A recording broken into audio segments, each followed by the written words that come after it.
Assalamualaikum warahmatullahi wabarakatuh. Perkenalkan nama kula Pak Sutrisno saking Pandaan ngriki mawon, Pak. Ingkang kula tanyaken niku wau tentang mengenal diri. Gus wau pireng man arafa nafsahu faqad arafa rabbahu. Barang siapa yang mengenal dirinya pasti akan mengenal Tuhannya. Di dalam diri ini ada yang gaib, satu yang namanya roh, kedua yang nama naf tadi, Pak, yang ketiga sukma, keempatnya itu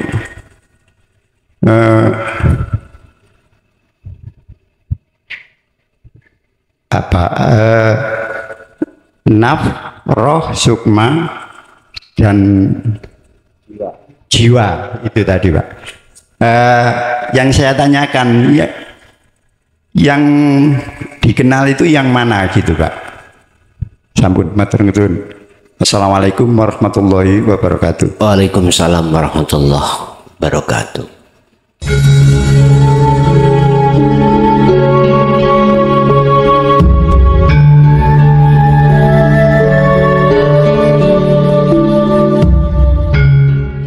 Sallallahu alaihi wasallam wa ala alihi wa azwajihi wa dzurriyyatihi wa qurrabatihi wa ahli baitihi wa ashabil kiram wa ila jami'il anbiya wal mursalin wal awliya was syuhada was sholihin wa tabi'ina ila yaumiddin, khususan jami'i masyayikhi ila muntahun wa ila abaina wa umatina wa ajdadina wa masyaikhina wa auladina wa azwajina wa dzurriyyatina wa ahli baitina, khususan jami'i man tabi'ana wa jami'il arwah fi hadil majlis wa ghairahum lahumul fatihah.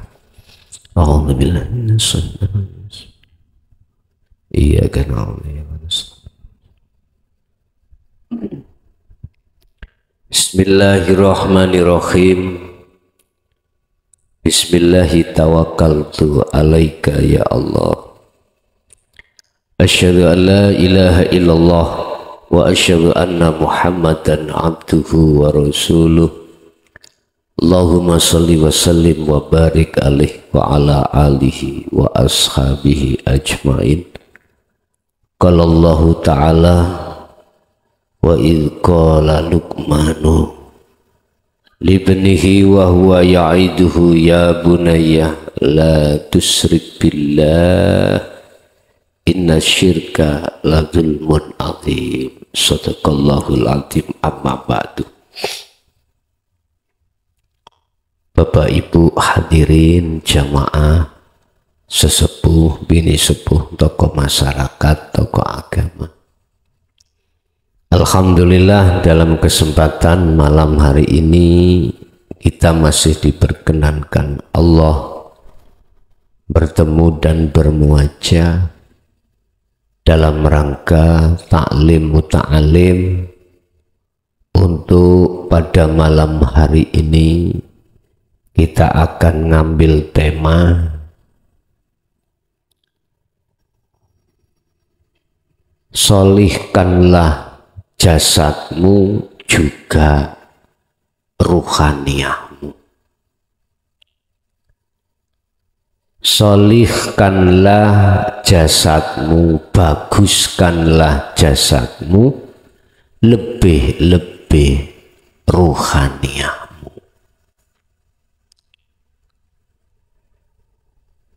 Jasad dikatakan solih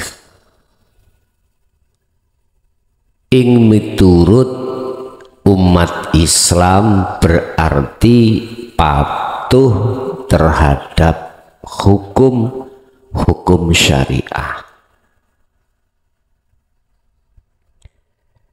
Jasad dikatakan solih manakala patuh di dalam hukum syariah.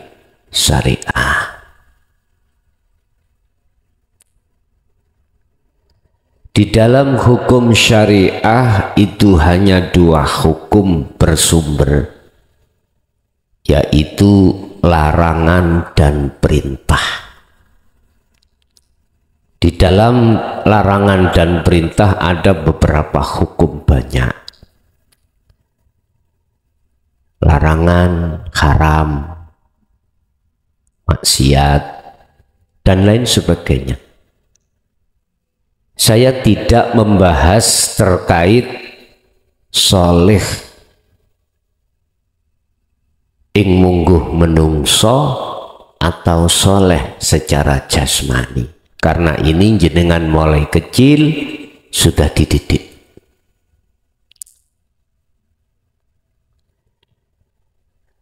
Bapak Ibu, manusia itu tidak hanya terdiri dari jasmani, dan jasmani juga punya tangan, punya kaki, punya kepala, telinga, dan lain sebagainya.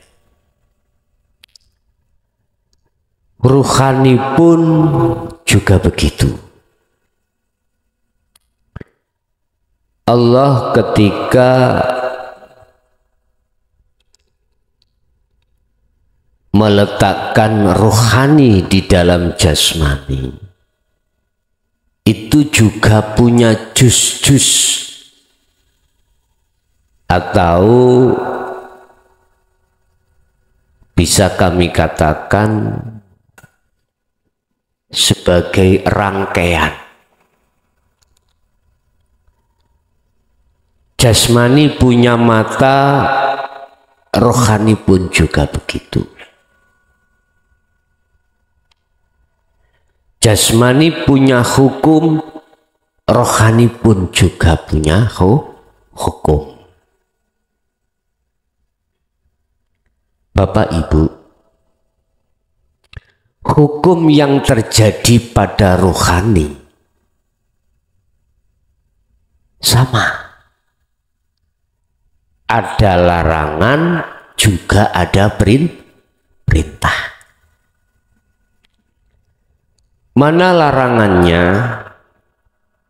Hal ini Allah tuangkan di dalam surah Al-Luqman, surah Luqman, surat yang ke-13, surat yang 31 ayat 13. Di situ Allah dawuh, wa idz qala lantat kalani dawuh sopo Luqmanu, Luqman iki keluarga. Luqman ini adalah kekasih Allah. Dawuh nang sopo libnihi maring anak-anake Luqman. Termasuk ayat ini terhadap kita. Yaiduhu aweh nasihat sapa Luqman hu ing anake Luqman. Rupane dawuh, rupane nasihat, ya bunayyahu anak ingsun la tusrik ojo nyekutokno sira kabeh billahi kelawan Allah.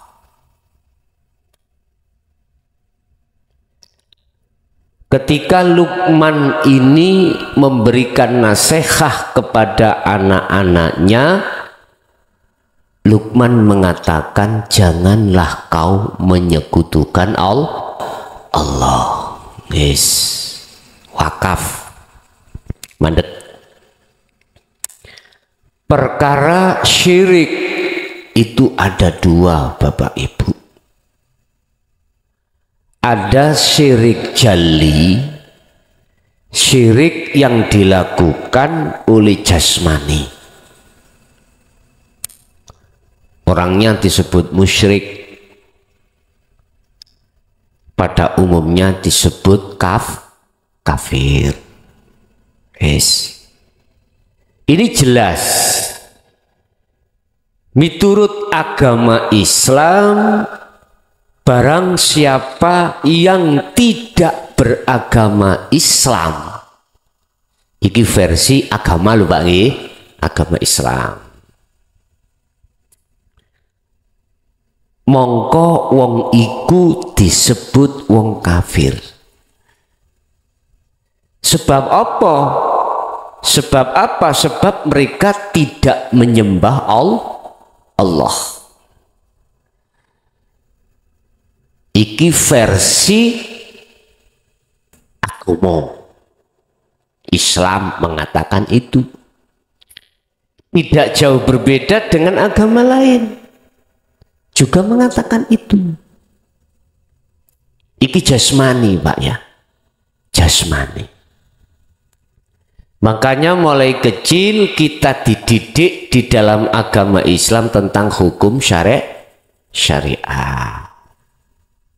Intinya disuruh patuh di dalam hukum-hukum agama Islam di tingkatan syariah. Larangan ditinggalkan, perintah dijalankan. Wis iki syariah. Umat Islam mestinya Pak Bu harus naik babakan ruhaniah.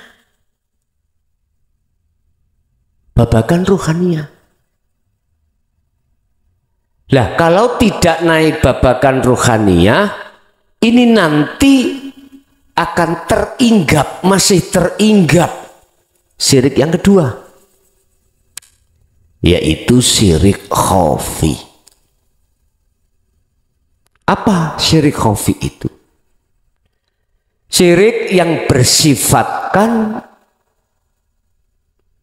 sangat halus, sangat halus. Halus. Contoh iki Pak, contoh banget. Umpama jenengan beli jeruk, bilang sama penjualnya, Pak, jeruknya yang manis-manis sih. Lah, ketika sampai bawa pulang, akadnya tadi kan jeruknya itu manis. Lantas di rumah jenengan oncei, kupas, terus sampai makan. Fakta secara dohir dirasakan oleh jasmani memang manis. Lah, ruhaniah saya beriman manisnya itu milik jeruk. Nah, ketika hatiku iman kalau manis itu sumbernya dari jeruk niku makhluk mboten? Makhluk. Maka inilah salah satu contoh hatiku masih teringgap syirik khafi. Syirik khafi. Lah terus bagaimana caranya ruhaniahku ikut tidak syirik khafi ataupun jali? Bagaimana? Rasulullah dawuh, man arada dunya fa'alaihi bi ilmin wa man arada al-akhirah fa'alaihi bi ilmin wa man aradahuma fa'alaihi ma bi ilmin. Barang siapa yang ingin sukses dunianya, berarti jasmani Pak, hasanah, maka ya nganggo ilmu. Artinya kita harus belajar ilmu syariat. Akhirnya pandangan seseorang kita patuh dalam hukum syariat mesti dikatakan soleh. Nggak ngerti nggih? perintah dijalankan, larangan ditinggalkan. Mesti orang mengatakan, oh orang ini soleh. Pun, iki pandangan manusia. Waman aradal akhirah fa'alaihi bi ilmin. Tatkala kau menginginkan akhirat, iki akhirat iki maknanya manakala kau ruhaniyahmu salih, harus nganggo ilmu. Berkenaan dengan ilmu Bapak Ibu, mesti ada guru, ada murid. Ada guru, ada murid. Anda ingin air, Anda harus menimba. Artinya timba ini, ya timbo itu apa? Timba ya. Timba ini harus nyampe ke sumur, baru dapat air. Bukan sumur yang harus mencari timba. Mestinya timba ini mencari sumur. Artinya apa? Kita harus tolap, kita harus mencari ilmu. Lah, mencari ilmu jangan sampai keliru, Pak. Kalau Anda pengen ilmu matematika, carilah guru matematika. Anda ingin belajar ilmu nahwu sorof, ya harus kepada guru yang ahlinya. Saya ringkas, kalau Anda mencari guru dunia, guru syariat, kalau Anda ingin ilmu syariatmu alim, ya harus cari guru syariat jasmani, Pak. Dah. Nah terus akhirat iki apa? Ini adalah ilmu yang untuk mendekat dan bertemu Allah. Otomatis kita harus mencari guru yang guru itu betul-betul menguasai, atau guru itu betul-betul di bidang tentang ketauhidan. Jangan keliru. Inilah yang sering kami sebut sebagai guru akhirat. Ini. Kalau sudah menginjak tentang guru akhirat Bapak Ibu, ilmu yang kita kaji dan kita pelajari itu nggak ada pembahasan ilmu tentang dunia. Nggak ada. Beliau mengajarkan terhadap kita itu khusus tentang bagaimana ruhaniyah melepaskan cintanya terhadap selain Allah, dengan begitu akan bisa diterima cintanya terhadap Allah bertemu. Ini Bapak Ibu.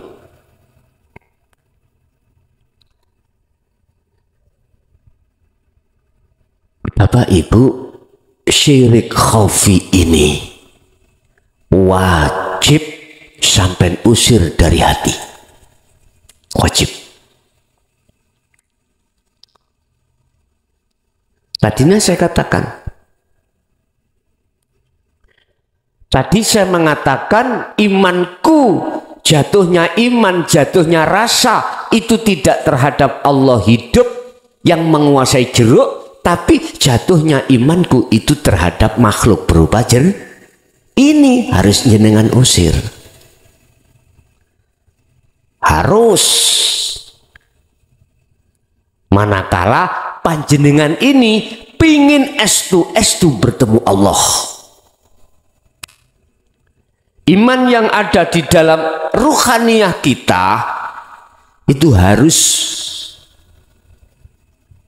bebas dari iman-iman selain Allah. La taj'al ma'allahi ilahan akhar. Janganlah ada di dalam hati kita iman selain Allah. Al-Isra. Jangan. Lebih luas jagatnya hati jenengan, jangan ada, jangan kau masuki selain Allah, jangan. Jikalau toh sudah terjadi di dalam diri ada iman selain daripada Allah, bahasa syariat lagi, yang kalau maksud Allah bukan nama loh, ini maksud saya hidup bukan sifat. Manakala sudah terjadi banyak iman-iman dalam hati saya, ini wajib kita keluarkan, wajib kita usir dari wilayah hati, wajib. Caranya bagaimana? Kita sudah diajarkan terhadap guru-guru kita akhirat.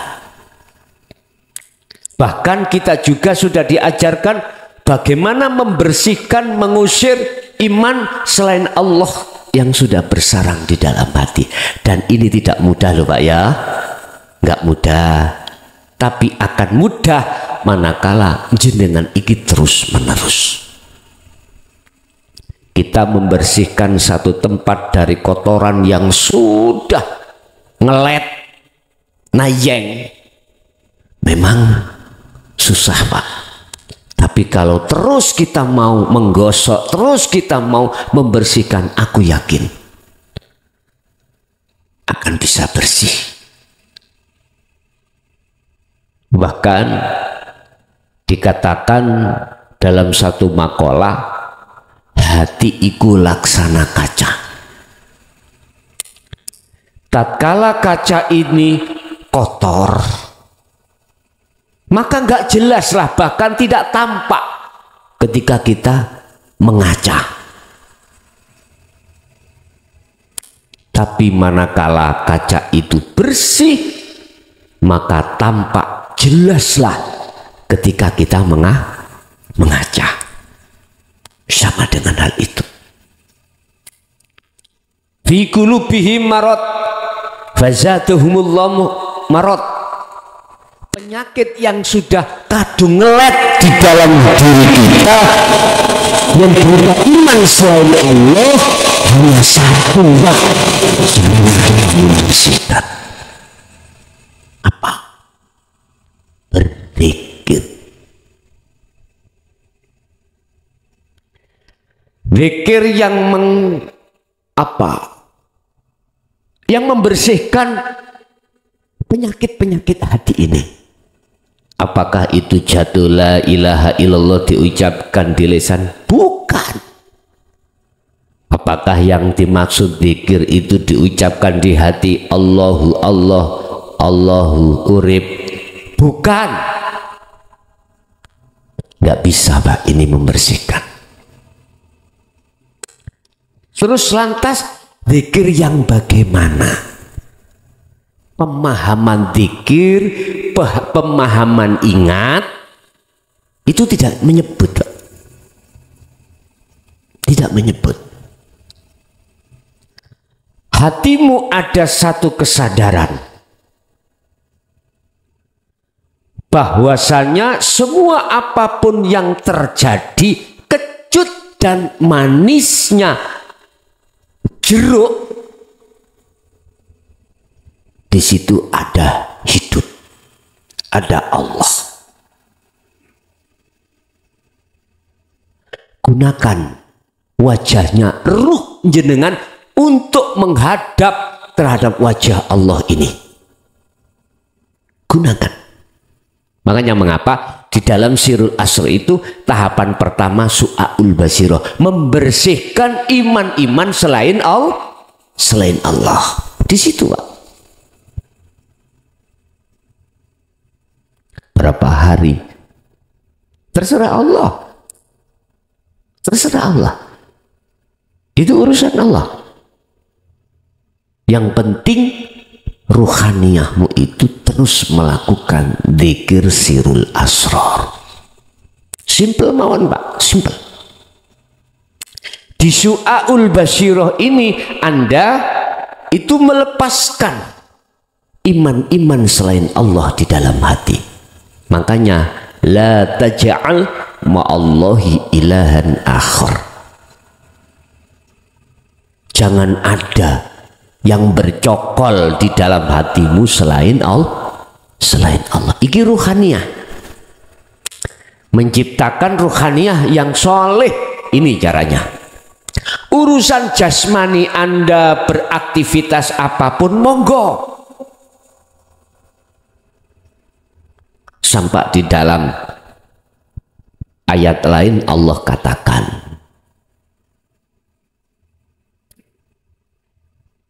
ya ayyuhalladzina amanu ulkurullaha qiyaman wa qu'udan wa ala junubihim. Ketika kau berdiri, jadikanlah berdirimu zikir pada Allah. Yang dimaksud zikir ini adalah sirul asrar Pak, bukan jari, bukan siri, bukan. Kalau konteksnya untuk membersihkan iman selain Allah loh ya, sirul asrar jatuh di Syu'aul Basyirah. Rasa iman hanya satu, praktekin namun ngeten.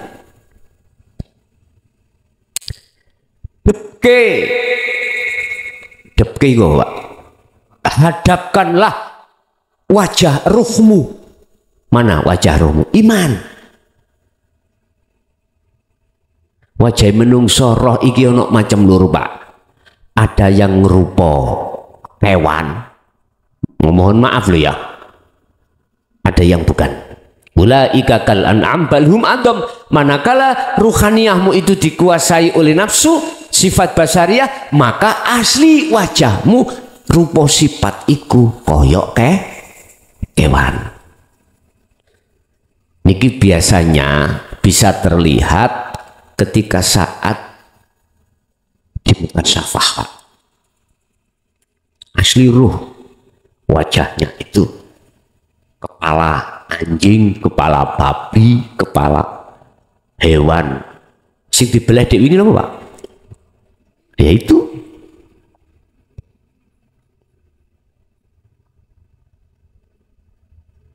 Itu pasti kita itu kalau seperti itu masih berwajah hayawan, pasti kita itu golongan ahli hijab. Pasti. Wa minhum man haqqat minad dhalalah. Termasuk golongan orang yang tidak percaya ketika saat Rasulullah menyampaikan tentang dinul haq. Mesti ditolak Pak. Mesti ditolak. Loh, kalau Anda sudah klik di dalam hati tentang ilmu ini, maka disitulah proses perubahan wajah. Inni wajjahtu wajhiya lilladzi fatoros samawati wal ardh. Sak temene wajahku iki tak depno nang wajahe Allah. Lilladzi hidup yang menguasai jagat langit dan bumi, jasad dan rohania. Doa iftitahnya loh Pak ya. Tapi selama ini kita baca saja tapi tidak pernah kita amalkan, nggak pernah kita praktekkan. Bagaimana Anda bisa mempraktekkan wong ilmunya nggak tahu? Bagaimana Anda tahu wong ilmunya kita tolak? Nggak bisa bos, nggak bisa. Kalau itu sudah Anda terima kefahaman, berarti yang dimaksud wajahnya ruh adalah iman. Tadi imannya kepada selain Allah, sekarang imannya hanya pada Allah. Berarti wajah jenengan wis gak rupa kewan, hayawan. Iman itu rasa itu. Lah sekarang tinggal madepo, tinggal menghadapkanlah wajahmu terhadap wajahnya Allah itu. Mana wajah Allah? Sesuatu yang tidak bisa kau sebut. Itulah laisa kamislihi, di luar dan di dalamnya rasa legi tadi Mbak ya, rasa kejut di situ. Kalau Anda sudah klik yakin itu Allah semuanya semata-mata, maka inilah yang kusebut seseorang masuk di dalam muraqabah. Cara imannya sudah ihsan. Sudah ihsan. Ini proses su'aul basirah Bapak Ibu. Ada pancaran nur makrifat dalam hati sampean, yaitu berupa keyakinan bahwasanya tidak ada siapapun kecuali Allah pun. Akhirnya hatimu ada rasa mahabbah, ada rasa rindu, ada rasa wadah. Ini nggak bisa digambarkan Pak. Allah katakan, bila mana kau berdiri, jadikanlah berdirimu itu berzikir pada Allah. Qiyamau wa qu'udan, ketika Anda duduk, jadikanlah dudukmu itu karena Allah, berzikir. Berarti ketika berdiri apapun aktivitas, duduk apapun aktivitas, sambung Pak, rasa di dalam hati jenengan dengan urip iku sambung. Sambung. Ini nggak bisa diungkap loh Pak ya. Nggak bisa diungkap. Ketika sambungnya ruh terhadap lewat rasa terhadap Allah, ini nggak bisa kau ungkap. Piye arepe dijelaske? Hanya bisa berkata, apa yang terjadi pada ruhaniyahmu itu tatmainnul qulub, la khaufun alaihim walahum yahzanun. Tidak ada rasa khawatir, tidak ada rasa gelisah, apalagi takut. Lepas sudah. Jikalau detik-detik ruhaniyahmu itu sambung terhadap Allah. Makanya di situ jenengan pasti rindu, ingin bertemu, selalu merasa dilihat Allah, selalu merasa imanmu itu hanya dilayani Allah, tidak ada yang melayani kecuali Allah. Ya, kalau di dalam hatimu sudah muncul iman rasa seperti ini, maka itulah yang kusebut su'aul basirah. Sebab manakala hatimu masih muncul iman selain Allah, inilah yang dikhawatirkan Luqman terhadap anaknya terkait jangan pernah berbuat syirik, sebab inna syirka ikula zulmun adzim. Sesungguhnya syirik menyekutukan Allah, adanya iman selain Allah dalam hati dalam hal apapun, itu adalah maksiat yang paling besar.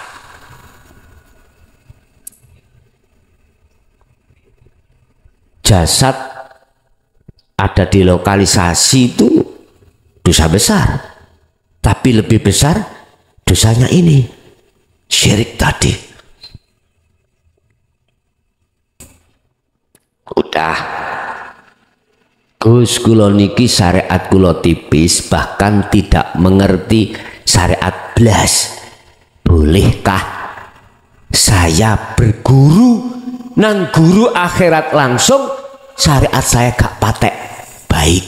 Ini pertanyaan yang sering terjadi loh Pak niki. Terjadi. Sebab ada satu makalah yang mengatakan, jikalau syariatmu masih tipis, jangan pernah kau belajar ilmu hakikat. Wong berpendapat iku nggih sah-sah saja, Pak ya, sah-sah saja. Tapi izinkanlah saya juga berpendapat. Bukan berarti pendapat saya itu mencari kebenaran dan menyalahkan pendapat panjenengan. Enggak loh Pak ya, enggak. Pendapat saya gini. Aku tanya, umurmu berapa? Kulo niki pun 50, ada yang 40 tahun.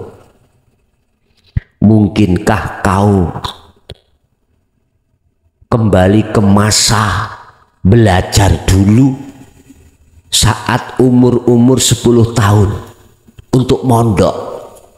Belajar ilmu nahwu sorob, ilmu hadis, ilmu Quran, ilmu apapun yang bersifatkan jasmaniah. Mungkinkah itu bisa kau lakukan? Padahal panjenengan iki yo wis duwe garwa, sudah punya istri suami, sudah punya anak, tiap hari mencari nafkah untuk anak dan keluarga. Makanya aku tanya, mungkinkah Anda ini meninggalkan anak istrimu, suamimu, pondok lagi ning pondok syariat belajar ilmu fuqaha? Apabila Anda mungkin, silakan. Terus kalau Anda maksa seperti itu, aku tanya, umurmu tinggal berapa tahun? Sementara kau dituntut ruhaniyahmu itu ndang lekas. Wad'u ila rabbik, lekas mengenal Allah dan bertemu Allah. Terserah panjenengan. Nek hemat saya Pak, hemat saya loh ini, pendapat saya. Entah pendapat ini, makalah saya ini Anda katakan ngawur atau tidak, terserah Anda.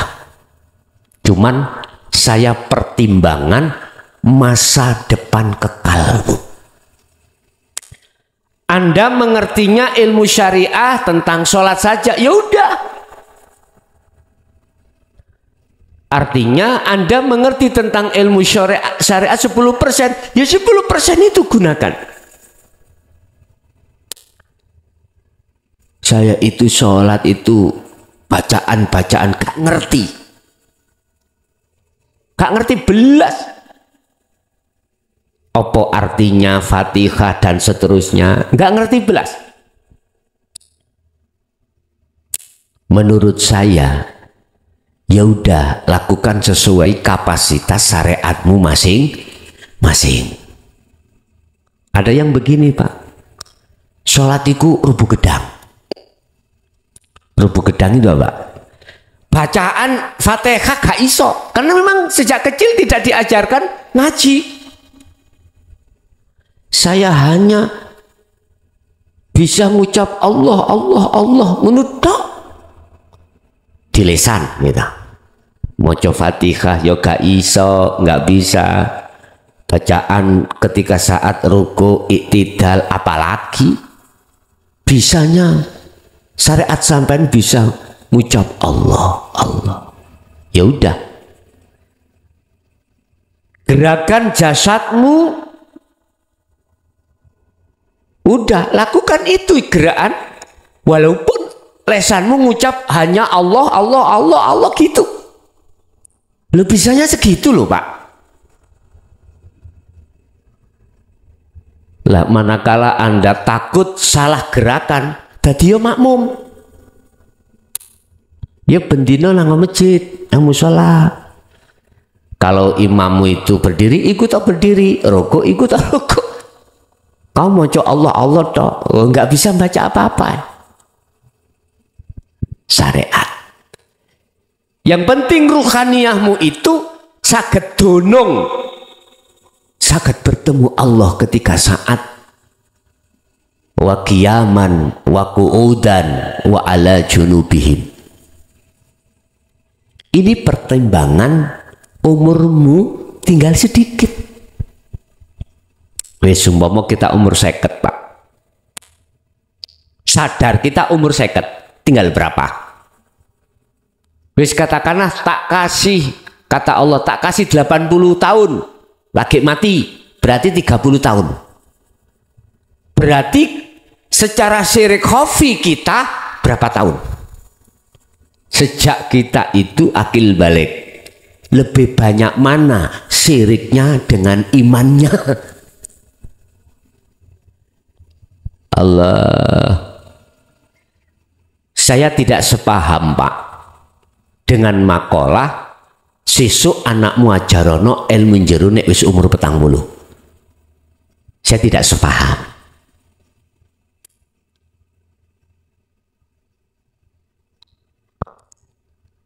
Barometer si A, si B, si C itu dikatakan wayai apa? Waktunya tatkala dia sudah ngerespon hatinya, tidak berbicara umur.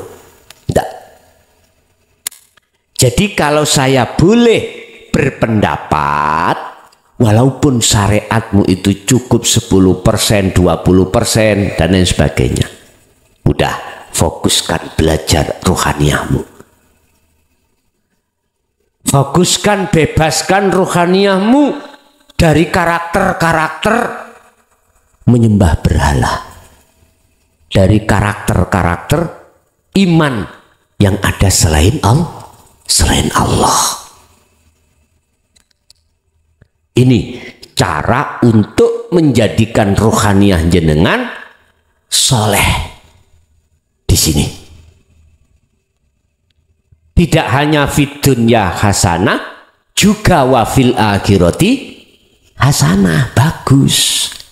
Tidak hanya bagus di mata manusia, juga bagus di mata Allah.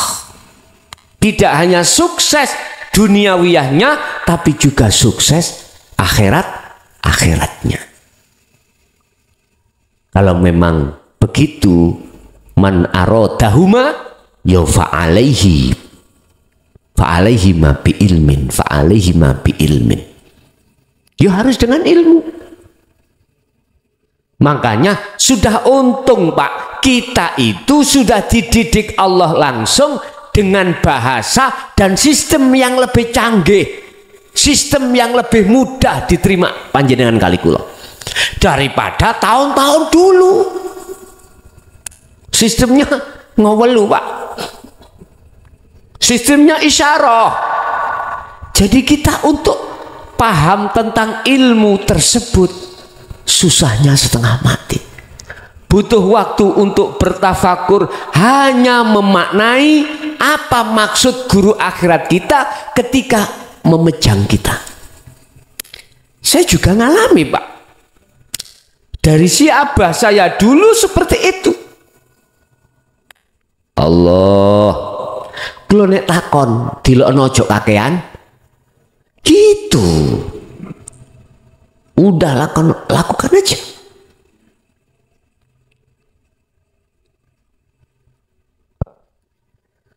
Boso ya Pak. Ketika kita sudah dipahamkan Allah tentang dzikir sirul asr, wala biyen itu dulu itu saya disuruh dzikir jari sirri 20.000 setiap hari. Itu cuman proses gitu. Proses kita menanam padi, cukul padi, buahnya, tapi belum jadi nasi. Oh gitu ya. Sekarang sudah enggak seperti itu Pak sistemnya. Langsung nasi, mangapo cangkemmu? Tak dulang, leken, itu Allah. Sistemnya seperti itu. Jadi sistem sekarang itu lebih mudah difahami Pak. Akhirnya jenengan yang dulu pernah mengalami berguru terhadap masyayikh dengan bahasa isyarah, dengan sistem dari Allah ini, walaiki, oh ini yang dimaksud, buka langsung Pak, buka langsung. Ibu, Bapak, sistem ini bukan dari saya, bukan. Ilmu ini bukan ilmu saya, bukan. Jangan salah iman jenengan, jangan salah persepsi Anda. Saya itu tidak jauh berbeda. Kemarin dulu saya katakan speaker yang halu-halu itu Allah. Saya sama kalian jenengan, sama.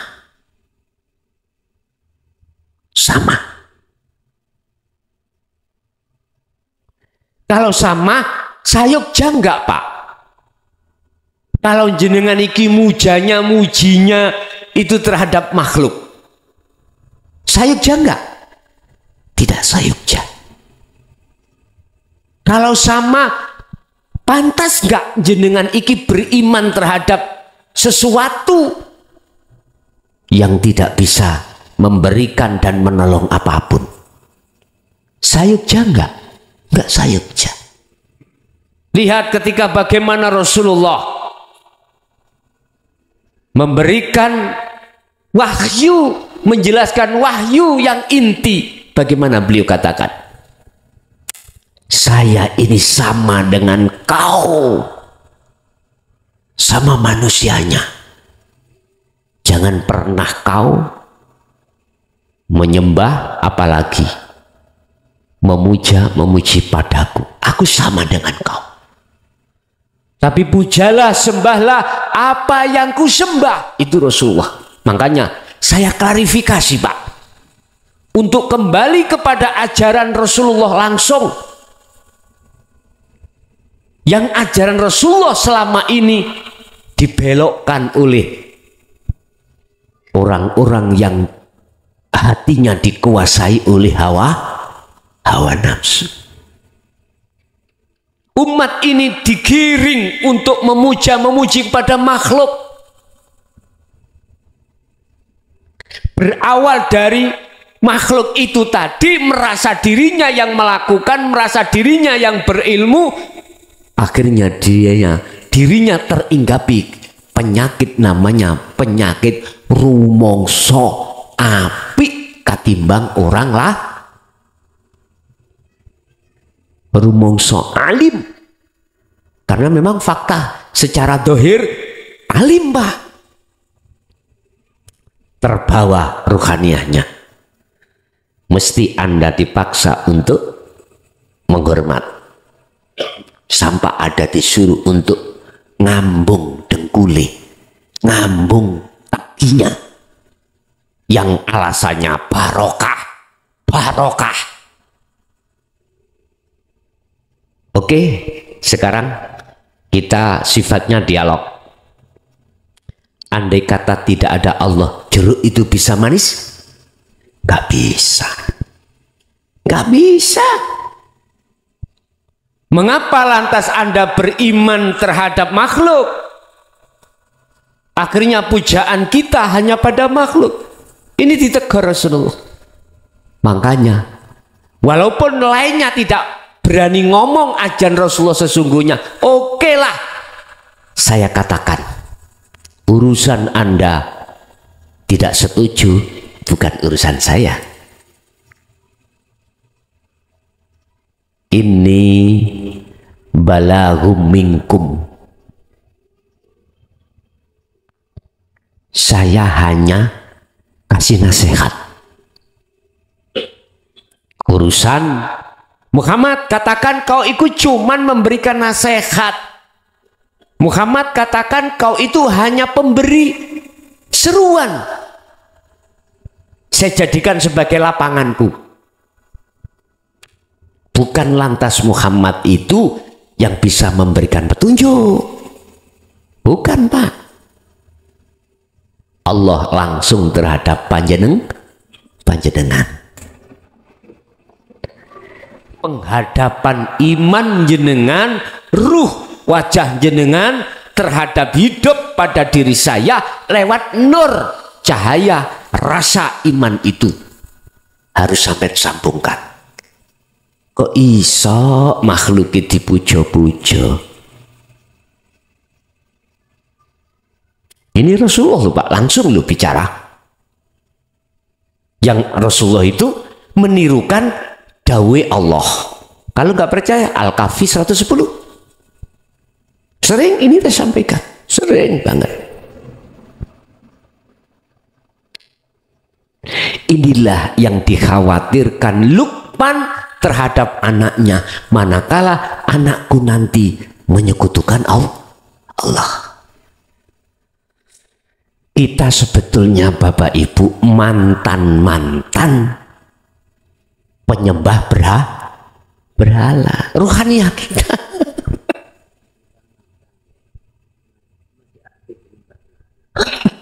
Apalagi ada yang aktif. Kadang masuk di dalam masjid, kadang masuk di dalam wihara, kadang masuk macam-macam. Bapak Ibu, saya hanya inten membahas ruhaniah. Karena ruhaniah inilah yang ada hubungannya dengan syirik khafi. Ingat, kita tinggal berapa di dunia ini dan evaluasi diri. Apakah dalam hati kita masih ada iman selain Allah, manakala masih terus asah terus dzikir sirul asrar. Baik ketika Anda berdiri, Anda duduk, wajunubihim, Anda ketika berbaring. Sebab kita Pak ya, ketika kholwat sudah umur di atas 5 tahun, 50 tahun, geger ini capek, cepat capek.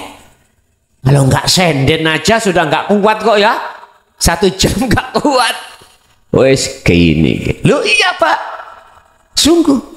Makanya Allah katakan, dia mau waku'udan wa ala junubihim, berbaringlah kau, nggak apa-apa. Yang sowan itu kan ruhnya Pak, bukan jasmani lah gitu kok. Udah Pak, apa mesisan bablas. Loh, terus kita akhirnya terganggu dengan rasa sakit. Udah berbaring aja, nggak apa-apa. Jadikanlah berbaringmu itu berzikir pada Allah. Artinya inilah Rasulullah ketika tidur tetap hatinya berzikir. Anda harus juga begitu.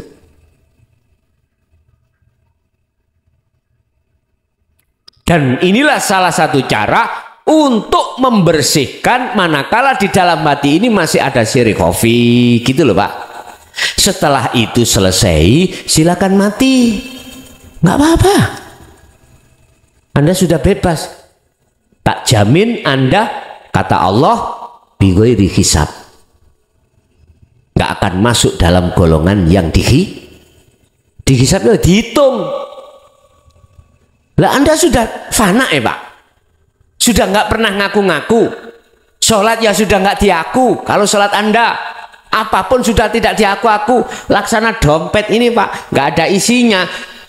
Apa yang kau hitung? Kalau nggak ada isinya kau hitung, berarti kau orang stres. Yang perlu dihitung itu karena dompet ada isinya. Sholat tak aku Pak. Apapun tak aku, makan aku, diaku semua. Ini yang dihisab Allah, yang dihitung ini. Makanya ada golongan bighairi hisab, ada golongan bihisab. Sayaquluna alladzina qalu udkhuluha bisalamin aminin. Malaikat gak wani takon marebuka Pak. Gak wani. Gak berani. Allah kok ditakoni. Gak berani Pak. Dia kan sudah fana Pak. Fana. Makanya malaikat hanya bisa berkata, selamat datang, perjalananmu aman, tempatmu sudah disediakan. Ibu kisah sudah. Golongan sinten Bapak Ibu ini?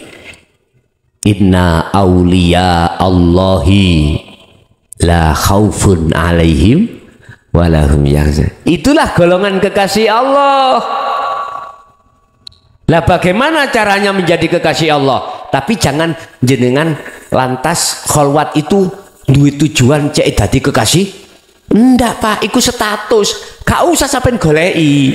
Lakukan sesuai dengan aturan petunjuk di situ apa? Asah terus zikirmu.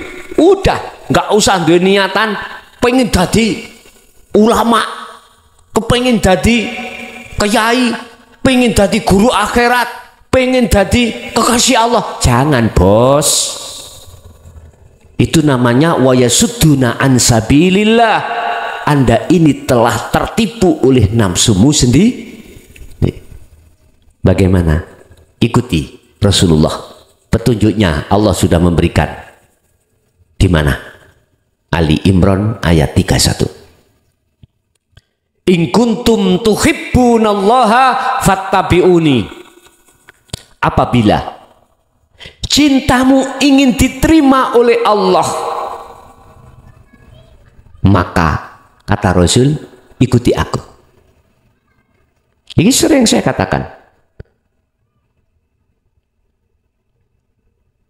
Syarat mutlak harga mati, cintamu akan diterima oleh Allah manakala cintamu, imanmu terhadap selain Allah itu harus kau lepaskan. Ini namanya proses nafi. Ini namanya proses tahali. Untuk menuju tajali, nafi untuk menuju isbat, pembersihan untuk menuju kesucian. Apabila kau betul-betul mengikuti aku, kalau bahasa ayat di situ, yaitu melepaskan cintamu terhadap selain Allah, maka yuhibbukumullah, Allah akan menjadikan kau sebagai kekasihnya. Lantas bagaimana kesalahan saya syirik khafi itu, Pak? Terus si ayat ada, Pak. Wa yaghfir lakum dzunubakum. Dosa syirik mulai umur balik sampai umur 20 tahun, Pak. Saknaliko seketika itu logrok. Inilah bagi Allah, walaupun syirik dikatakan dosa besar, bagi Allah kecil. Kalau mendapatkan pengampunan. Tetapi syirik kita itu walaupun satu biji sawi, tapi tidak dapat pengampunan oleh Allah, ini dosa atau kesalahan yang besar sekali. Walaupun satu biji sawi, tahu sawi Pak ya?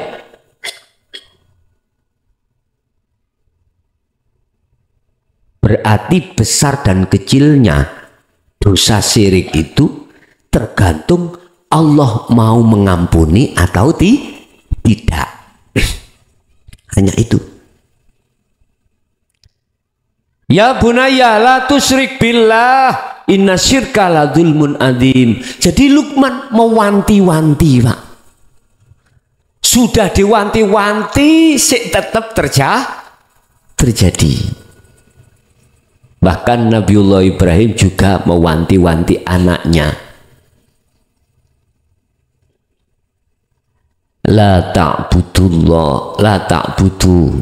Apa Pak Gunung? Ma ta'buduna mim ba'di. Apa nak yang kau sembah setelah aku mati? Ma ta'buduna mim ba'di. Apa nak yang kau sembah setelah aku mati? Sebab ketika zaman beliau Nabi Ibrahim, beliau selalu mewanti-wanti terhadap anaknya. Tidak hanya Luqman, Pak. Nabi Ibrahim juga mewanti-wanti terkait masalah itu. Ruhaniyah selalu dicondongkan, millata Ibrahim Hanif, terhadap Allah. Terus kita sebagai orang tua punya anak, pesennya apa, Pak? 99,9% mata kuluna mim ba'di. Apa nak yang kau badok, kau makan setelah aku mati, waris aku nyom. Ini 99,9% orang tua itu memikirkan tentang masa depan duniawi wiyah. Subhanallah, cuman hanya 1% yang selalu menyerukan terhadap anak dan istri kita untuk menyembah Allah. Udah, yang lalu biarlah berlalu. Untuk ke depan kita ikuti apa pesan-pesan Allah yang tertuang di dalam Al-Quran. Lebih-lebih jawabannya cuma satu: sibukkan terus hatimu untuk berzikir, yang zikirku maksud menghilangkan syirik khafi dalam dirimu. Yes. Baik ketika jasadmu berdiri atau duduk atau berbaring, gunakan terus su'aul basirah untuk menuju ainul basirah. Kalau kita sudah sambung, Pak, sudah tahu jalannya, proses pertama kita pasti akan dikembalikan lagi. Artinya suatu saat Anda tidak akan klik menghadapi berbagai sikon atau persoalan. Kadang-kadang kliknya habis, sudah selesai. Ya Allah, aku manglali. Ketun Pak nih nganti lah, ngerti enggak? Udah, nikmati aja. Jatuhmu itu nikmati aja. Apa salah? Enggak. Lah ada ceritanya orang yang sudah tahu Allah terus dia mau melalaikan atau putus dengan Allah, nggak mungkin. Karena sebab orang kalau sudah tahu nikmatnya bertemu Allah, tidak mungkin dalam hatinya ingin berpisah. Nggak mungkin, Pak. Nggak mungkin ruhaniyah ketika sudah jatuh di wilayah musyahadah pada Allah untuk berpisah, nggak mungkin. Nggak percaya? Oke. Jenengan iki mulai kecil pacaran dengan si A, si B pacaran dengan si A. Ya Allah, Pak, namanya pacaran lewat surat-surat dulu ya. Terus ono janjian ketemuan, kan ndredeg. Ayo ngomong ndredeg, Pak. Sebelum kita bertemu, ada suatu kejadian dalam diri jenengan yang disebut rindu. Kasmaran, tahu kasmaran nggih? Rindu kasmaran ini berat, Pak, di hati. Kapan yo ndang ketemu? Sekarang sudah tanggal 9 ya nih. Kapan ndang ketemu? Bergelora, Pak, hati ini. Bergelora. Ya Allah, Pak, kalau sudah ketemu, kita ingin sebetulnya itu berpisah. Waktu buat pacaran, ketemuan katanya lama, ternyata hanya terasa dilu, terasa apa dilu itu? Sebentar, padahal dihitung jam-jaman, Pak. Sampai ada telepon, "Nduk, kamu di mana?" Ini kok ada alasan, Yon? Masih belum selesai Pak ini. Tuntutan rohaniah selalu ingin bersamanya. Lah gitu nggih. Niki tir padha irenge lho Pak, Bu. Sir padha seneng seni.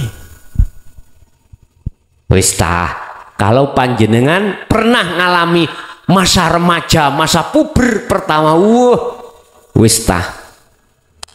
Ora bisa jenengan lupakan. Beban rindu iku setengah mati, Pak. Tapi ketika saat sudah ditemukan, sama ada pada Allah. Kita ketika saat di Su'aul Basyirah itu jenengan ada beban rindu, Pak. Di Muraqabah itu jenengan ada rindu dalam hati, ingin selalu berjumpa pada Allah. Kapan ini? Allah dawuh, wa man kana yarju liqa Allah fa inna ajalallah la'at. Bis kuwi ojo kakean cocot ya. Nek ning atimu pingin ketemu aku, mesti kok tak tontokno waktu nih pada momen-momen yang aku tentukan. Berarti Pak, jenengan harus optimis. Kalau hati sudah ada rasa ingin bertemu Allah, mesti sebelum mati jenengan akan bertemu Allah. Loh, ini janji Allah loh. Buka Al-Ankabut ayat 5. Itu janji Allah. Entah ketemu nih nanti jenengan itu hitungan di wilayah itu menit, jam, atau terserah melihat kelas jenengan. Lihat kelas jenengan. Kalau kelasnya kita itu di musyahadatul fana, dalam 24 jam itu bertemunya mung sedikit. Tapi aslinya kau tidak ingin untuk berpisah setelah berjumpa, nggak ingin. Tapi ini adalah maksud Allah supaya Anda mengerti bagaimana rasanya bertemu aku dan bertemu selain aku. Ternyata apa jawabannya? Ketika ruhaniyah bertemu selain Allah, gelisah, gitu? Khawatir, rasa takut, itu di situ. Yes. Ini memang untuk membentuk karakter jenengan, iman tauhid sampai datang Allah di Ahad itu supaya sempurna. Diajar dulu sampean, disiksa Allah dulu. Takduk noamu, kono. Ditarik mana? Tiduk nih, ditarik mana? Peseni Al-Quran Allah. Wis, gak usah kamu bahas kapan dan di mana, di zona apa atau momen apa kau akan bertemu aku. Laksanakan aja zikir tersebut, laksanakan. Zikron katsiron, perbanyak, artinya teruskan, terus. Otomatis harus diukur dengan kemampuan diri kita masing-masing. Wis mengalir ya Pak, enak nantinya. Wis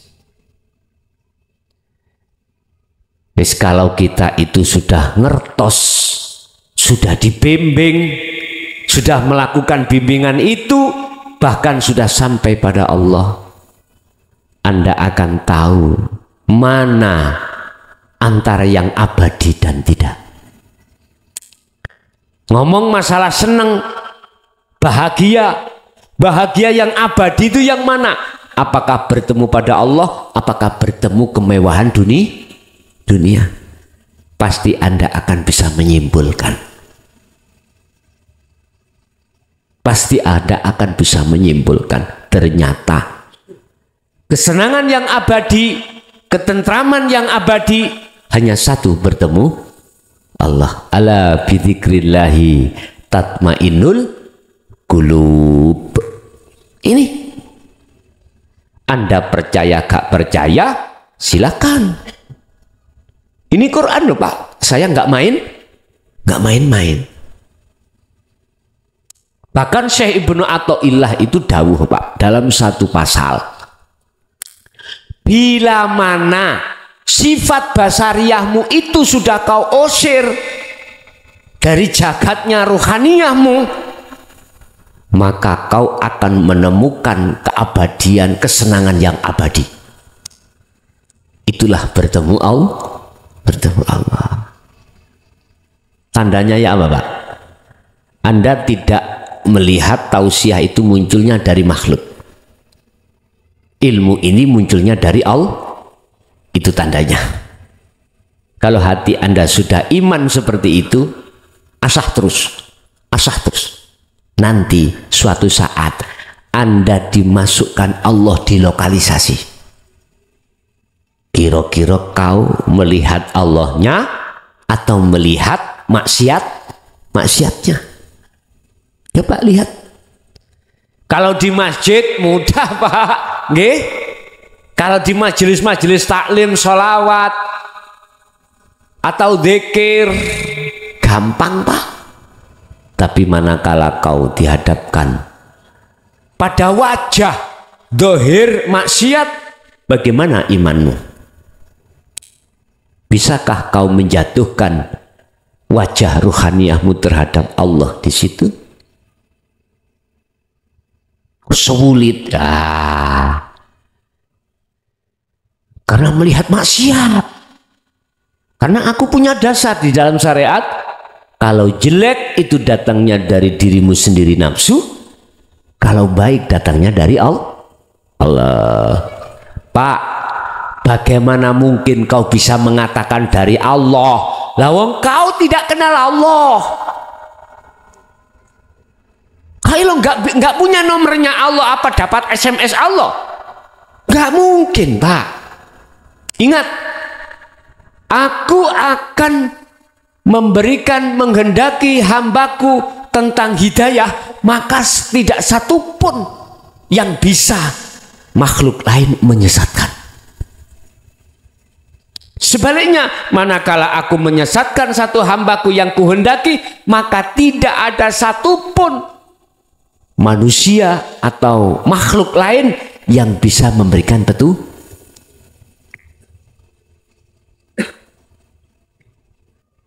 Udah. Memang bingung nih, Pak. Bagaimana kita bisa tahu kalau itu dari Allah, itu dari nafsu?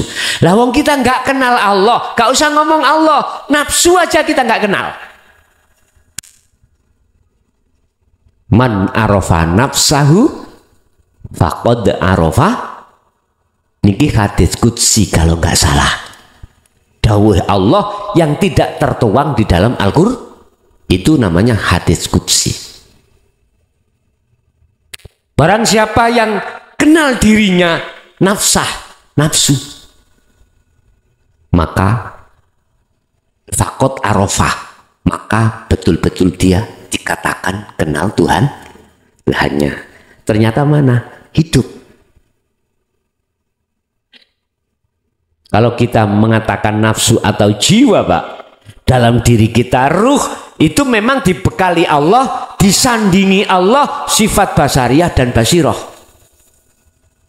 Sifat basariyah dihuni oleh jiwa atau nafsu nafsiyah dan amarah. Basiroh dihuni oleh jiwa, namanya nafsu lawamah dan mutmainnah. Dua kubu itu tiap hari. Yang kubu basariyah apa? Wa ma ubari'u nafsi inna nafsala amaratum bisu. Selalu ngajak melalaikan Allah. Ditimbun dalam hati kita iman selain Allah. Ditimbun. Oh, semakin besar. Makanya mengapa Allah mengatakan fi qulubihim maradun fazadahumullahu marada walahum adzabun adzim. Ayo. Semakin besar penyakit itu semakin lama bertambah. Tumpuk-tumpuk. Akhirnya ruhaniyah tidak bisa dikatakan ingat pada Allah. Sekalipun dzikir la ilaha illallah, zikir jari ataupun zikir siri, bahkan sholat lalai. Nggak sadar Pak, kalau semua itu yang berperan adalah Allah, nggak sadar. Bapak Ibu hadirin jamaah rahimakumullah. Itu masa-masa lalu kita. Pendem sing jero untuk ke depan kita hanya satu, asahlah zikir. Udah cukup. Masalah ngaji, masalah ilmu,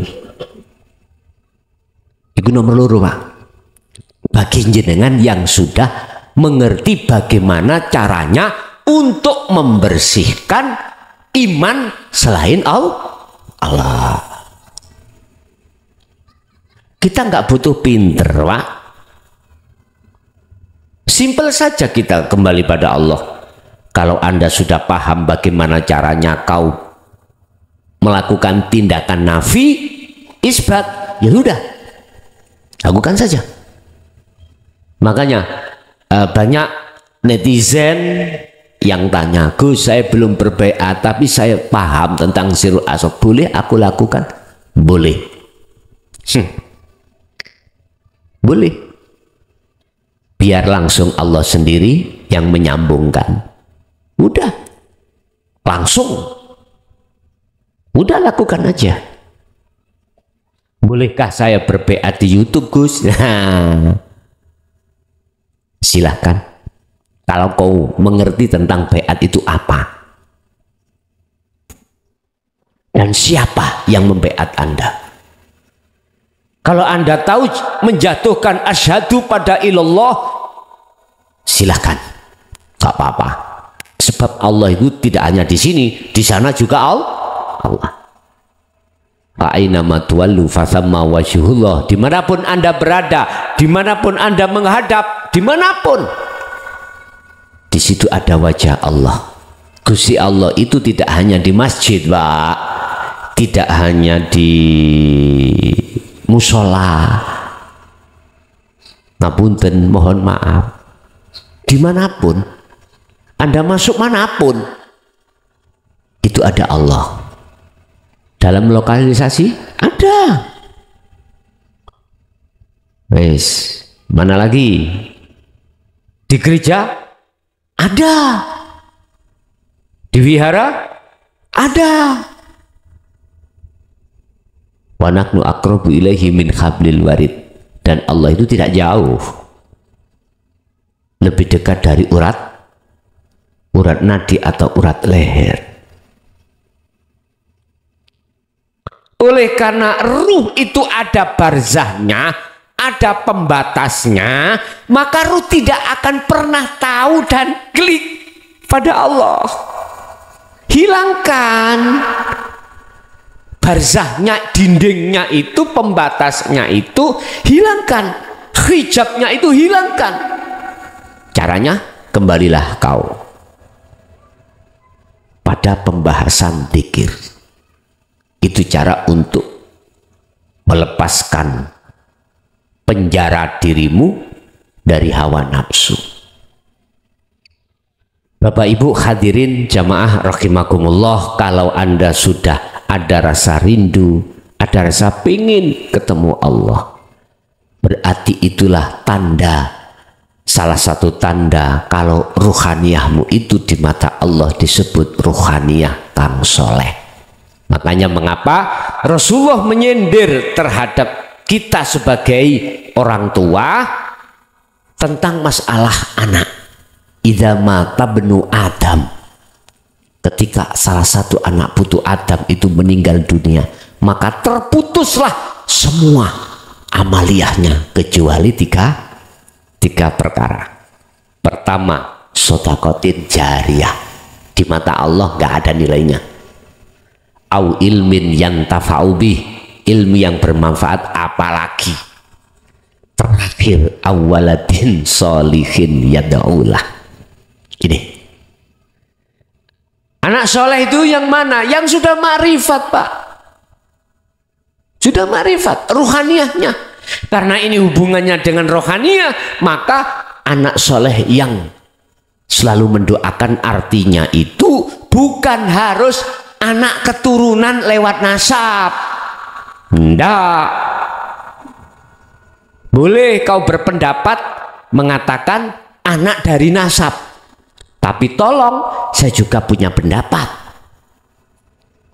Anak disebut anak niku kan hubungan yang paling dekat.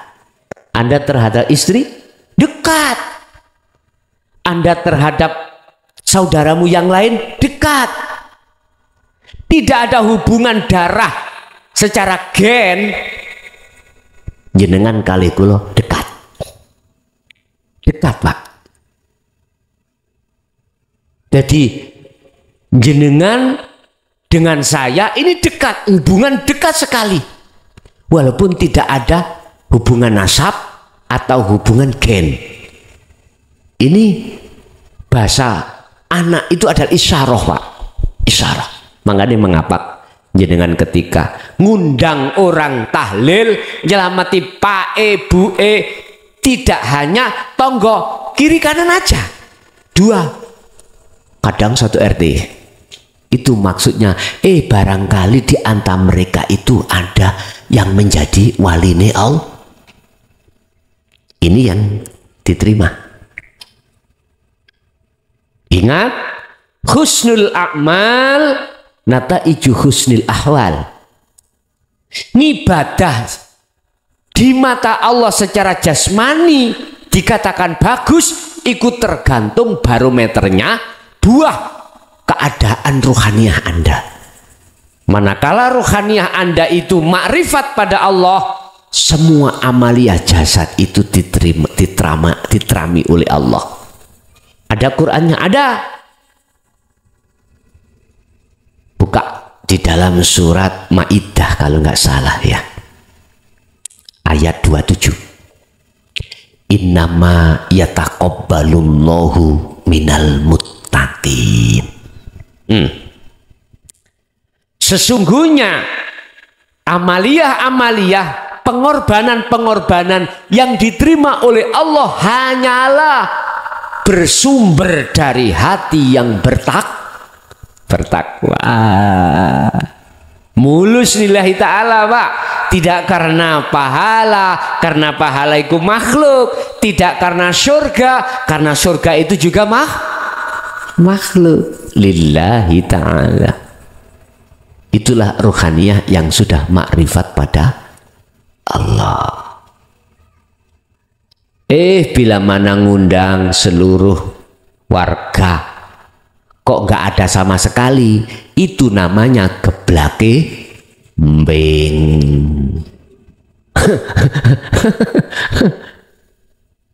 Beliau walaupun secara jasmani tidak mengucap Fatihah secara jasmani loh ya, tapi secara rohani beliau berbicara dengan Allah. Jaminan Pak, ya ini yang diterima.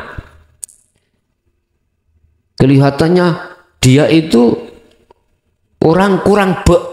Tahu orang bek ya? Datang tahlilan nggih, diem, cuman mek ngene tok.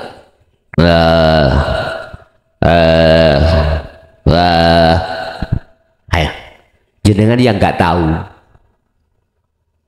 Enak kaya gak melok moco oleh berkat. Berkate podo, aku sing tekul dadi imam. Masyaallah. Innama yataqabbalullahu minal muttaqin. Ingat, sesungguhnya amaliyah yang diterima oleh Allah itu bersumber dari hati yang takwa. Meninggalkan larangan, syirik khafi mau Pak. Menjalankan perintah, iman hanya pada Allah. Beliau-beliau seperti itu. Makanya jangan melihat casing Pak. Jangan melihat makhluknya. Paham nggih? Bon. Kesimpulan, jikalau kau mempunyai itikat untuk menjadi soleh dohiri, monggo. Tapi pesanku, solihkanlah ruhaniyahmu. Cara Anda untuk soleh, kau harus berilmu. Cara untuk mendapatkan wejangan ilmunya, kau harus cari guru akhirat. Setelah kau dapatkan itu, lakukanlah terus pengasahan ilmu, pengasahan zikirmu untuk mengikis habis iman-iman selain Allah di dalam hati. Oke, itulah Bapak Ibu apa yang bisa kami sampaikan terkait jadilah tidak hanya soleh secara jasmani tapi juga secara rohani. Yang bisa kami sampaikan, kita masuk pada sesi tanya jawab dan dialog. Barangkali ada yang perlu ditanyakan, kami persilakan. Assalamualaikum warahmatullahi wabarakatuh. Gus, niki kula nek gembul kali tiang umum ya. Jamaah-jamaah niku lawon ten zikir la ilaha illallah qayyum maujud. Lah niku artine qayyum maujud itu hidup yang diwujudkan. Lah niku sing maksude napa Allah yang diwujudkan. Masa Allah diwujudkan. Lah niku maksude dos pundi? Nuwun penjelasane. Ngoten mawon. Assalamualaikum warahmatullahi wabarakatuh. Waalaikumsalam warahmatullahi wabarakatuh. Nggih Pak, memangnya di dalam orang umum itu ketika kita zikir kalem telung pikiran biasa ya. Hayyul maujud. Pertanyaannya, yang dihidupkan itu dirinya sendiri ataukah yang ini apa? Yang diwujudkan? Halo? Yang diwujudkan di Allah yang diwujudkan. Apakah Allah yang diwujudkan atau gimana? Lah ngoten nggih. Pun. Hayyun iku sifat, Pak ya. Sifat itu sifat jaiznya, sifat wajibnya Allah hidup. Maujud yang diwujudkan. Apakah Allah itu yang diwujudkan? Iku pertanyaan. Lah, terus kalau yang diwujudkan itu Allah, terus siapa yang mewujud? Ini kalau diteruskan pertanyaan loh Pak ya. Masa sih Allah itu diwujudkan? Kalau kita bahas syariat sudah maklum, yang diwujudkan adalah makhluk, yang memwujudkan itu Allah. Iki cara akal bisa nerimo. Cuman apakah terus siapa yang mewujudkan Allah itu kalau Allah diwujudkan? Ini nggak pernah saya mendapatkan pertanyaan seperti ini, Pak. Ternyata karena dirinya sendiri. Loh, dirinya sendiri apa sih? Bon, ngeten. Anda nanti akan lebih paham kalau sudah tidak ada diri Anda selain Allah. Kalimat wujudnya Allah itu yang mewujudkan dirinya sendiri, itu dongnya ada di situ. Cuman saya hanya membaca dari proses ilmu, ngeten ilmu nih. Wis, kula ngomong pitik ambek ndok, ya. Disik pitike apa disik ndoke? Gak iso jawab. Pitik iku ya asale teko ndok, ndok iku ya teko pitik. Pak, itu lho Pak Ahad, Pak. Ya. Itulah Ahad. Wujudnya dia, adanya dia karena dia sendiri. Lah, ini di wilayah ahad, di wilayah esa. Lah, kita mohon maaf, kata Allah, kalau kau ingin bertemu aku ahad ini, yo hilangkan dirimu. Kembalilah kau ke asalmu. Asalmu apa? Asal kita? Tidak ada. Adanya kita karena diadakan yang ada. Oke.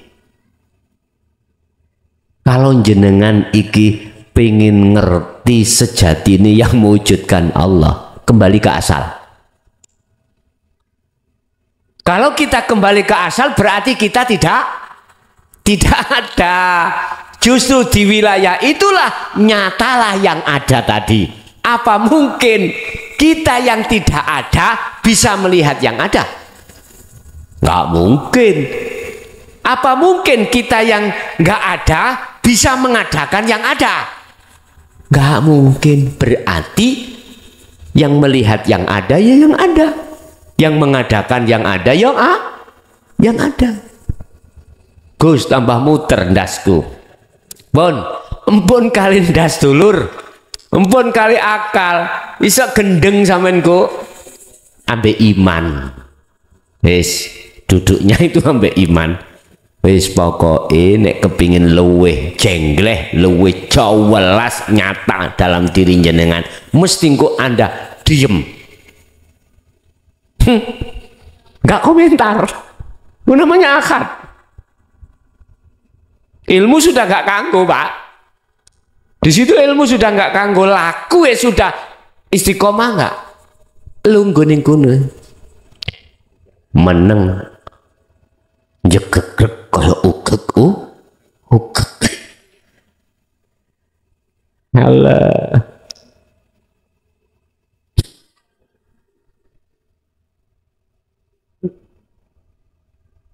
Bagaimana kita merasa kalau semuanya itu Allah, wong kita sudah tidak ada? Bagaimana akan muncul rasa? Berarti yang merasakan, yang dirasakan, nyun sewu Pak ya, perkara yang untuk dijadikan merasakan semuanya nggak ada. Wis gak iso omong. Ngomong apa wakmu kalau semuanya di depanmu sudah tidak ada? Hei apa iki? Wis gak iso omong. Nggih, gini ku. Jadi Pak, yang mewujudkan hayun ya wujudnya sendiri. Makanya sampean tak tanya, hei, sing ndadekno ndok iku sapa? PT. Sing ndadekno PT iku apa? Ndok. Jawabane muter-muter ae. Antara ndok dengan ayam dan telur. Nek pertanyaan begini mudah Pak. Lebih dahulu mana ucapan ndok dengan ayam? Jawab sampean jelas lebih dahulu ndok. Memang ucapannya lebih dahulu mana ucapan ndok dengan ayam? Jawabnya lebih dahulu ndok. Sebetulnya Pak, kalau kuurai, di dalam telur itu ada las Pak ya, ada las. Tahu las? Sel. Sel ini akan mewujudkan dirinya berupa ayam. Di dalam ayam ini adalah saripati bumi. Ayam ini saripati bumi. Terus di dalam saripati bumi itu ada nutfah, ada mani, ada alam nukot goib yang ditempati sel. Jenengan makan buah, minum air, apapun, akhirnya menjadi mani, ya. Di dalam mani itu ada sel, sama dengan ayam. Ayam makan jagung, makan apapun, membentuklah nutfah, nukot goib, yaitu alam yang aman untuk menyimpan Nur Muhammad atau sel tadi. Loh, berarti di dalam ayam itu juga ada sel. Iya, walaupun belum ditemukan babon, di dalam ayam jago itu ada sel. Ketika saat dirabeni, apa bahasa dirabeni itu Pak? Dikumpuli, dikawini, mbok emang ayam mang ya, dibuailah. Akhirnya di dalam telur itu ada sel. Piye jawab sampean? Dahulu mana ayam dengan telur? Gak bisa jawab Pak. Gak bisa jawabmu, itulah diamnya kebenaran mutlak. Itulah ahad. Jelas Pak?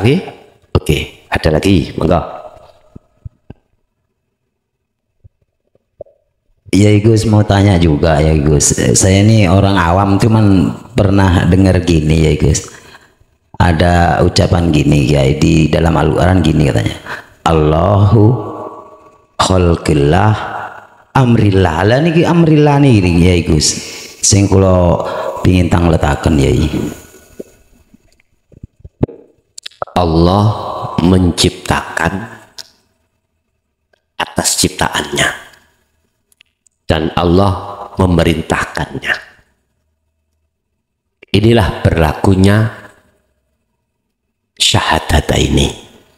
Wa id qala lil malaikati inni ja'ilun fil ardi khalifah. Tidak jauh dengan ini.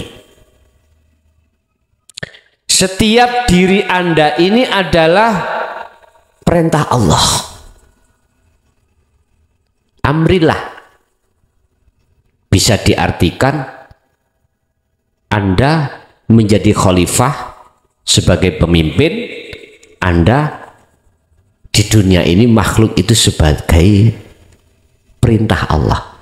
Umpama di bahasa Arab Rasulullah secara hakikat. Coba jangan dimasukkan syariat lo ya dulu. Nggak ketemu nanti. Nggak ketemu.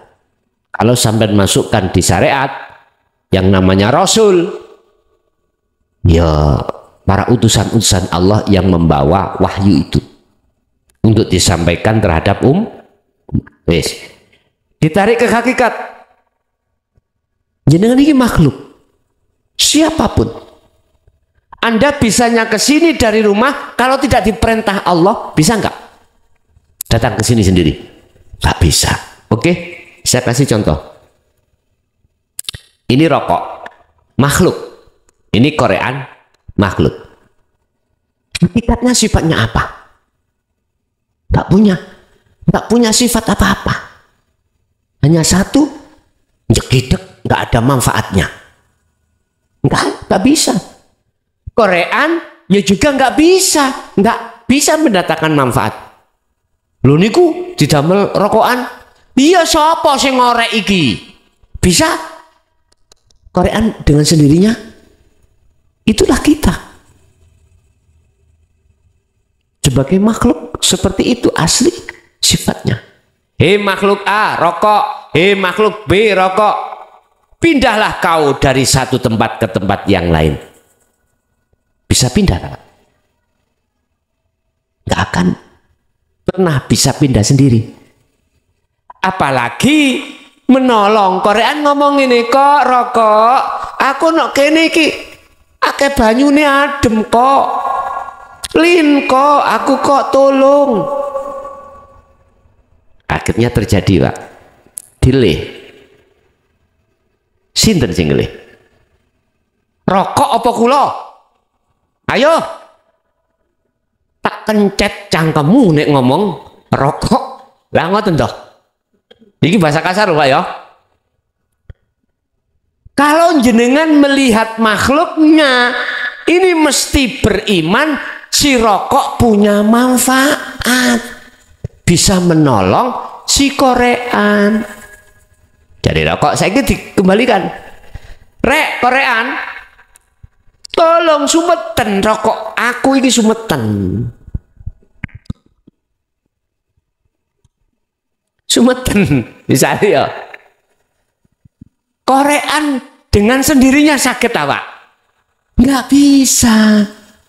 Itulah yang dimaksud Rasulullah. Jangan pernah kau memuji aku, tapi puja-pujilah siapa yang kupuji, siapa yang kupuja, siapa yang kusembah. Alhamdu utawi sekabai puja lan puji iku lillah, kagungane kepunyaan Allah. Banyak Pak yang menggiring kita untuk memuja makhluk itu banyak sekali. Untuk mencintai makhluk itu banyak. Wa yastahibbunal hayatad dunya alal akhirah. Sebelum terjadi ada makhluk yang menggiring umat supaya muja dirinya, sebelum ini ada terjadi, Qur'annya sudah ada Pak. Ibrahim ayat 3. Bagaimana mereka mengatakan? Surat Ibrahim ayat 3. Wa yastahibbunal hayatad dunya alal akhirah. Kau disuruh untuk bercinta, memuja terhadap makhluk.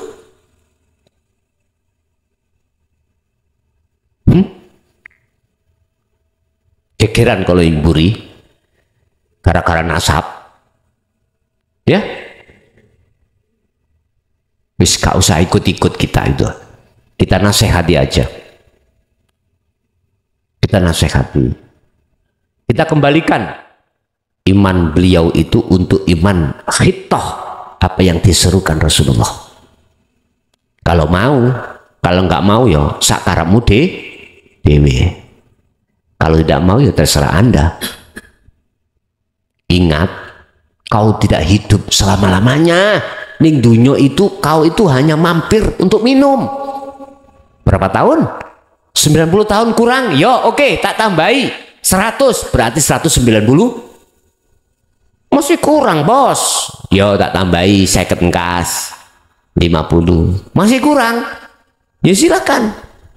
Anda urip mripate tok ini. Semuanya sudah ditarik Allah kekuatan dan sebagainya. Mau? Jadi kembang bayang? Terserah Anda. Kau akan tahu kalau kau itu selama ini tertipu dengan nafsumu sendiri. Kapan itu? Hatta idza ja'at humusa'atu baghtah. Ketika perkara yang mengagetkan itu datang. Apa? Kematian.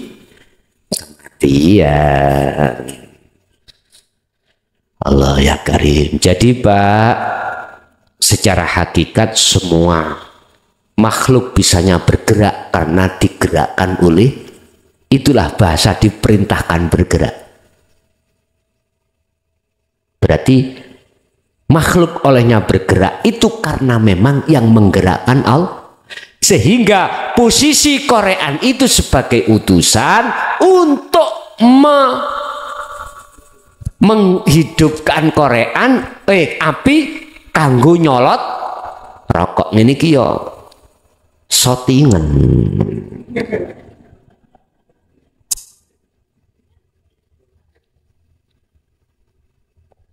Kalau tidak ada Allah yang memerintahkan itu, apa iso Korean dengan sendirinya?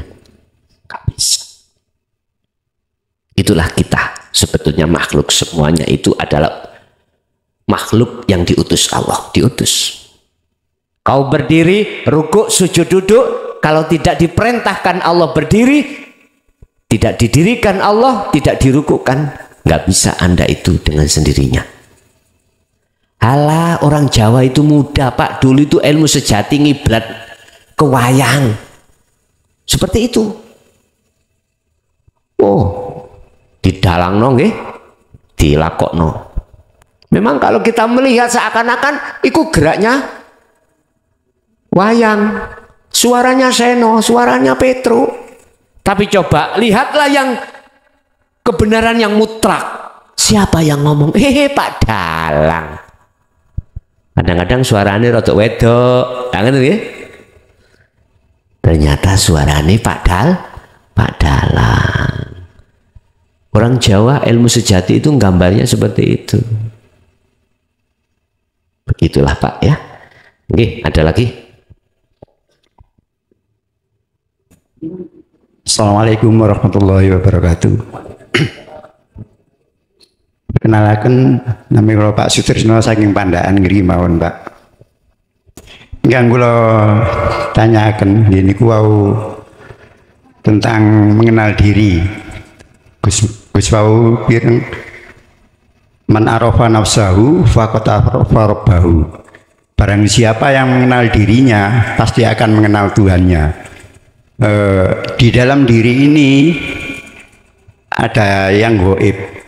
Satu yang namanya roh, kedua yang nama naf tadi Pak, yang ketiga sukma, keempatnya itu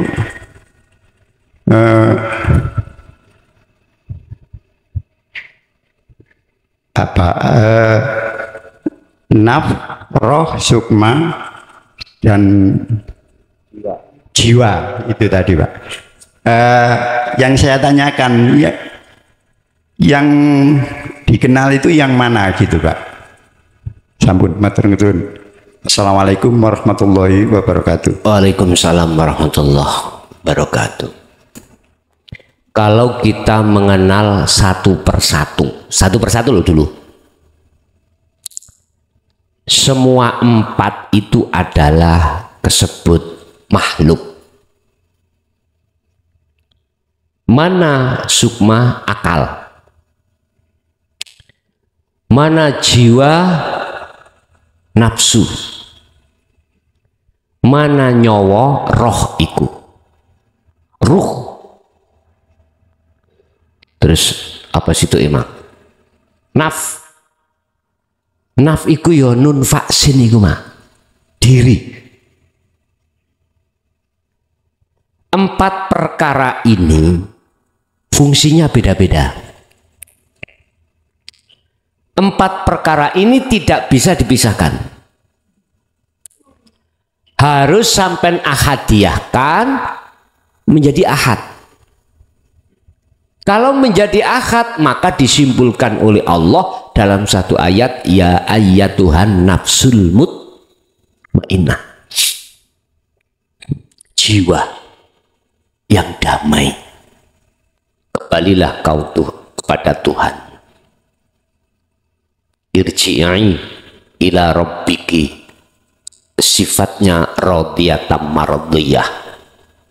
Kembalimu itu tidak karena apa-apa, tidak ingin dijadikan kekasih, tidak ingin dijadikan apa itu ya, apapun. Tidak, radiyatan mardiyah, ridho dan diridhoi walaupun dibendus-benduskan. Apa dibendus-benduskan itu? Dibentur-benturkan. Manakala empat hal ini jenengan ahadiyahkan sampai lenyapkan, itulah maksud dari nun faksin nafsu yang sudah ditajalli diri. Nun faksim itu artinya ingsun Pak, ingsun. Diri itu kan ingsun toh, bahasa Jawa ingsun, bahasa umum diri. Cuman kembalinya diri ini terhadap siapa? Taholikah, tajalikah, makhlukkah, Allahkah? Kalau kita dikatakan belum kenal, mesti diri itu ya makhluk ini Pak. Akhirnya ketika aku melakukan kehendak, ya tak akoni iki kehendakku, makhluk. Ketika aku menjalankan sholat, ya otomatis ning hatiku itu, di dalam hatiku ngakoni aku yang aku diri makhluk, ngakoni. Gini ki jiwa pada saat itu berontak pada Allah, selama berontak disiksa. Man anta wa man ana. Nafas, jiwa itu ngomong. Anta wa anta, ana wa ana. Selama itu apa? Disiksa Allah. Lama banget, bertahun-tahun. Akhirnya jiwa itu ngomong. Anta Rabbi wa ana abdika, abduka. Jenengan ikut Tuhanku, saya ini hambamu. Muncullah namanya ruh. Wa nafahtu, oke, tak tiupkan roh. Akhirnya muncul nama ruh. Sebetulnya ini tidak bisa dipisahkan antara satu dengan yang lain. Sampean ngomong ote-ote, unsurnya itu wortel, tepung, lombok, kubis, apalagi cambah. Ini satu kesatuan. Kalau sudah proses akadiyah selesai, proses itu proses penggabungan, Pak, ya, pengenalan. Proses selesai, muncullah nama OTOT. Nama selain OTOT mana? Ada nggak? Nggak ada. Kubis nggak ada. Apalagi dari tepung nggak ada. Coba sampean kalau nggak percaya, belilah OTOT terhadap orang jualan OTOT. Bu, beli tepung, dijuali nggak ada. Bu, beli kubis, nah tutul OTOT sampean niku beli kub, nggak akan sampean dikasih. Kalau ngomong beli OTOT baru ketemu. Lah kubisnya mana? Hilang sudah. Nama-nama itu semuanya hilang. Terus diteruskan. Wujudnya OTOT itu yang mana? Ini lho, iku lah kubis. Dudinge pas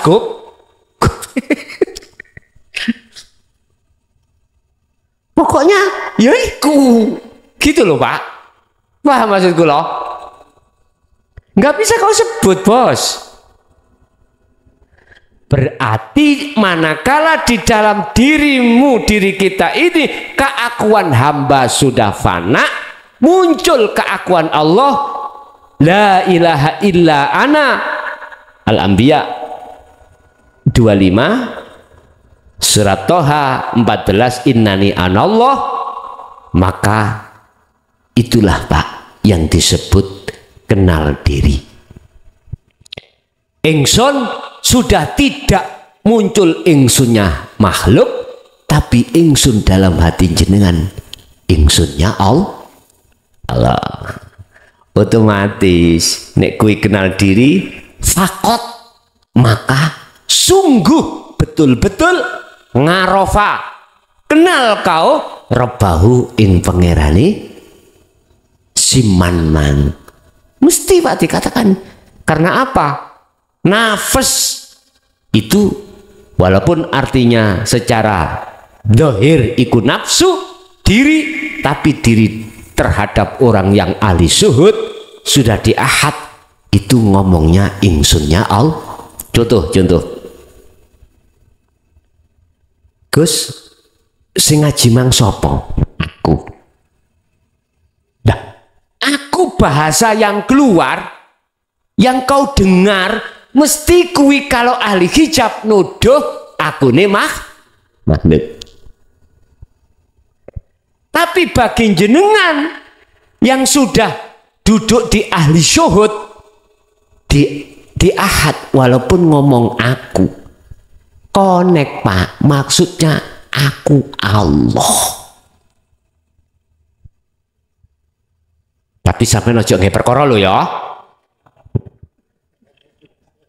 Jangan nggih perkara, nanti dicap aliran koyok Siti. Dek, Allah luwe, Dek. Man, ojo ngono penoy. Aja perkara jero yang kebenarannya mutlak nggak bisa diganggu gugat.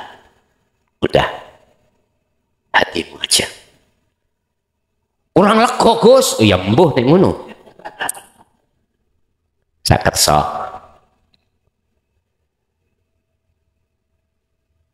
Ini sawahnya siapa? Sawahku. Ketika kau moco aku, ruhaniyahmu harus duduk di tajali. Itu Pak. Sehingga kebenaran yang mutlak itu selalu ada pada diri jenengan. Nah, untuk selalu connect, hati ngomong aku, di dalam itu akunya Allah, gak gampang Pak. Ya, harus tetap dilatih zikirnya. Mending diem. Saya sendiri kalau boleh memilih Pak, Gus penak ndi tausiah ilmu tasawuf dengan diem di rumah saja. Umpama saya boleh milih, enak di rumah. Jujur Pak, kula nek ana panitia, Gus tolong libur nggih saiki. Alhamdulillah. Lho nggih. Kok umpama saya dipilih, boleh milih untuk tidak bertausiah, diem aja. Itu alangkah senangnya. Ngono lho gampangane. Kalau bahasa manusia lo ya, saya pilih untuk diam diri. Tapi nggak bisa Pak, kami untuk memilih nggak bisa. Oh udah, kau harus sampaikan itu. Ya udah, walaupun resikonya tidak ringan, tetap ku sampaikan. Sebentar lagi kan ada komen-komen datang konten saya terkait masalah ini. Otomatis nanti masalah saya mensikapi meluruskan nasab itu ya, meluruskan iman yang melenceng saya kembalikan. Nanti tantangannya mentingali bentar lagi. Tapi saya tidak akan pernah lari dari tanggung jawab.